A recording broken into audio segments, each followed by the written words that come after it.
Class 10 subject science विज्ञान। Lesson first है रासायनिक अभिक्रियाएं एवं समीकरण, केमिकल रिएक्शन एंड इक्वेशन। आज हम पढ़ेंगे रासायनिक अभिक्रियाएं क्या होती हैं एवं समीकरण क्या होता है। सबसे पहले हम बात करते हैं अपने दैनिक जीवन की कुछ परिस्थितियों के बारे में। सभी बच्चों ने ध्यान दिया होगा कि गर्मियों में कमरे के ताप पर दूध को खुला छोड़ दिया जाता है तो क्या होता है। जैसे मान लीजिए कोई लोहे की छड़ है और उसको हम वायुमंडल में अर्थात नमी में खुला छोड़ देते हैं तो क्या होता है, कौन सी घटना घटती है। अंगूर है, अंगूर का किण्वन हो जाता है, भोजन पकाया जाता है, हमारा शरीर भोजन को पचा देता है। क्यों पचा देता है, कैसे पचा देता है, इसमें कौन सी घटना घटती है। हम सांस लेते हैं, श्वसन की प्रक्रिया में कौन सी घटना घटती है।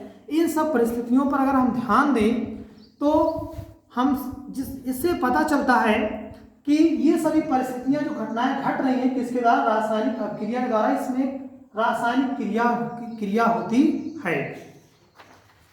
आइए एक एग्जाम्पल देते हैं रासायनिक अभिक्रिया को समझाने के लिए। जैसे मान लीजिए मैग्नीशियम रिबन है, मैग्नीशियम रिबन, मैग्नीशियम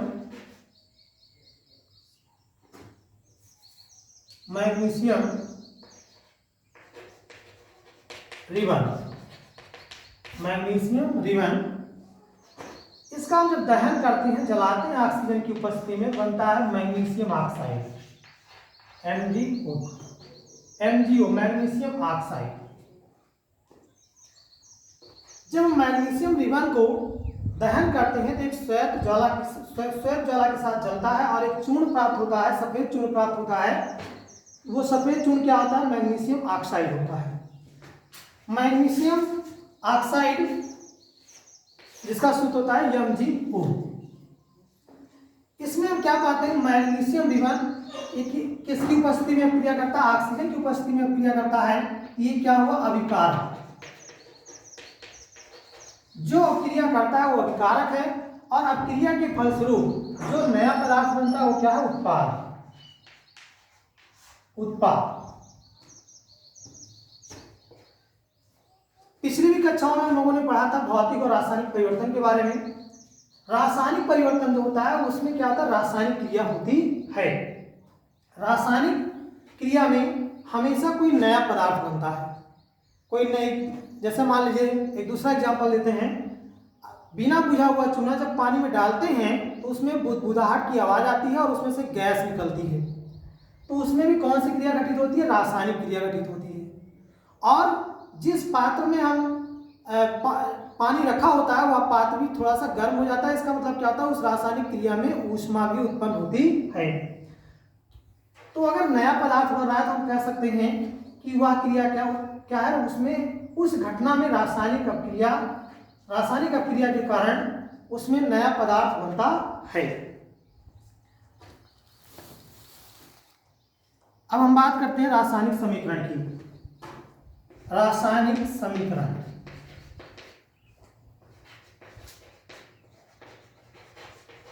रासायनिक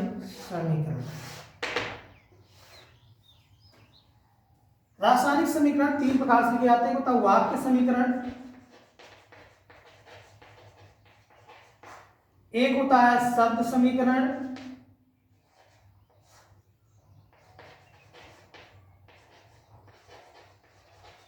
और फिर हम उसी को लिख सकते हैं संकेत समीकरण। संक्षिप्त रूप होता है संकेत समीकरण।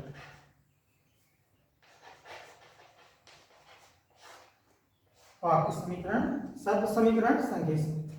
वाक्य समीकरण क्या होता है, जैसे हम कहें जब मैग्नीशियम रिबन को ऑक्सीजन की उपस्थिति में उसका दहन किया जाता है तो मैग्नीशियम ऑक्साइड बनता है। तो ये क्या हुआ, वाक्य समीकरण हुआ। लेकिन ये वाक्य समीकरण बड़ा हो जाता है, इसको लिखने में समय भी लगता है और बड़ा भी हो जाता है। तो इसी को हम फिर किस रूप में लिख सकते हैं, शब्द समीकरण। शब्द समीकरण क्या है, जैसे हमने लिखा हुआ मैग्नीशियम रिबन प्लस ऑक्सीजन अब क्रिया करके क्या बनाता है उत्पाद में, मैग्नीशियम ऑक्साइड।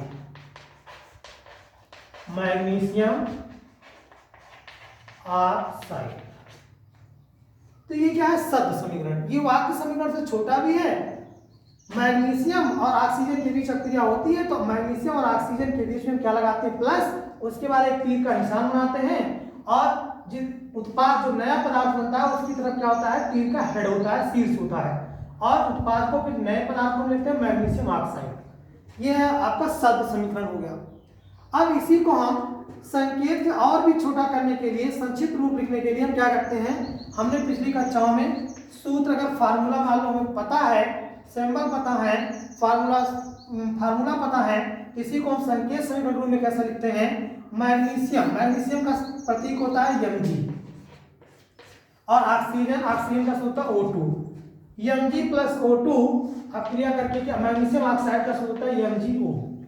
ये क्या है, संकेत सबसे संक्षिप्त रूप है, अर्थात संकेत समीकरण हुआ। अब मान लो हमें इसकी अवस्था लिखना है। अवस्था समीकरण क्या होता है, तो मैग्नीशियम पता है कि धातु प्राय ठोस होती हैं, तो ठोस को इंग्लिश में बोलते हैं सॉलिड, तो इसको हम ब्रैकेट में Mg के आगे स्मॉल s लिख देते हैं। इसका मतलब मैग्नीशियम ठोस है, ऑक्सीजन गैस है तो स्मॉल g, और मैग्नीशियम ऑक्साइड ये क्या है, चूर्ण अर्थात ठोस है, यहाँ क्या लिखते हैं यस का मतलब होता है सॉलिड। ये क्या हो गया, अवस्था समीकरण हो गया। सबसे पहले मैंने क्या लिखा, वाक्य समीकरण बड़ा होता है। उसके बाद फिर उसी को हमने लिखा शब्द समीकरण में, शब्द समीकरण के बाद हमने लिखा संकेत समीकरण, और संकेत समीकरण के बाद कौन सा, अवस्था समीकरण।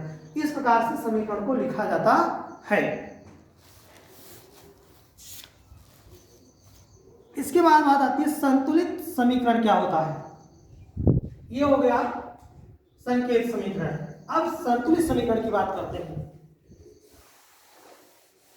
संतुलित समीकरण का महत्व,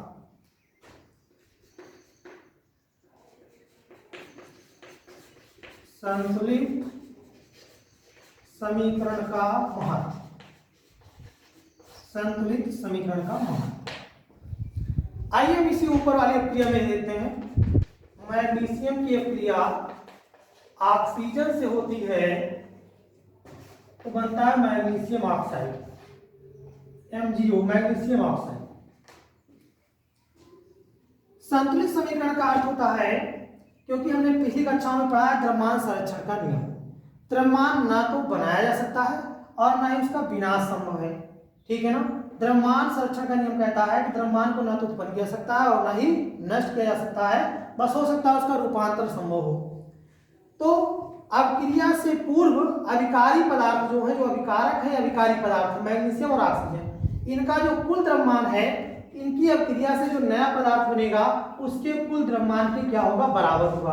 अर्थात हम कह सकते हैं अभिकारी पदार्थों का कुल द्रव्यमान उत्पाद पदार्थों के कुल द्रव्यमान के बराबर होता है। तो इसको हम कैसे बराबर करते हैं, सबसे पहले इसके लिए आवश्यक है कि अभिकारक में और उत्पाद में दोनों में तत्वों की अर्थात परमाणुओं की संख्या क्या होनी चाहिए, बराबर होनी चाहिए। जैसे हम इधर देखते हैं इस अभिक्रिया में, इधर अभिकारक में मैग्नीशियम का एक परमाणु है और उत्पाद में भी मैग्नीशियम का एक परमाणु है। फिर इधर ऑक्सीजन, अभिकारक में ऑक्सीजन का कितना परमाणु है, 2 परमाणु है। यहाँ पर कितना परमाणु है, ऑक्सीजन का 1 परमाणु है। अर्थात इधर कितना कम है, ऑक्सीजन का 2 परमाणु। तो हम क्या करते हैं, यहाँ पर 2 से मल्टीप्लाई कर देते हैं। अब यहाँ पर 2 ऑक्सीजन हो गया, यहाँ भी 2 ऑक्सीजन हो गया, यहाँ पे मैग्नीशियम के 2 परमाणु हो गए। अब यहाँ पर 1 है तो यहाँ पर भी हम 2 से मल्टीप्लाई कर देते हैं। ये क्या है संतुलित समीकरण है। अर्थात आप कह सकते हैं कि दोनों तरफ द्रव्यमान संरक्षण का नियम लागू होता है। अभिकारी पदार्थों का कुल द्रव्यमान उत्पाद पदार्थों के कुल द्रव्यमान के बराबर हो गया। अर्थात यह समीकरण द्रव्यमान संरक्षण के नियम का पालन करता है। अर्थात यह क्या है, संतुलित समीकरण है। तो संतुलित समीकरण से यही तात्पर्य है कि हमें अभिकारी पदार्थों का कुल द्रव्यमान उत्पाद पदार्थों के कुल द्रव्यमान के बराबर करना होता है। और किसी भी समीकरण को संतुलित करने के लिए बस हमें एक ही बात का ध्यान रखना है कि दोनों तरफ परमाणुओं की संख्या को बराबर करना है। आगे हम कल पढ़ेंगे रासायनिक समीकरण को कैसे संतुलित करते हैं। रासायनिक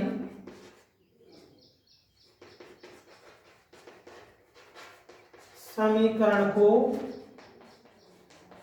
संतुलित करना। इसको हम कल नेक्स्ट वीडियो में सीखेंगे।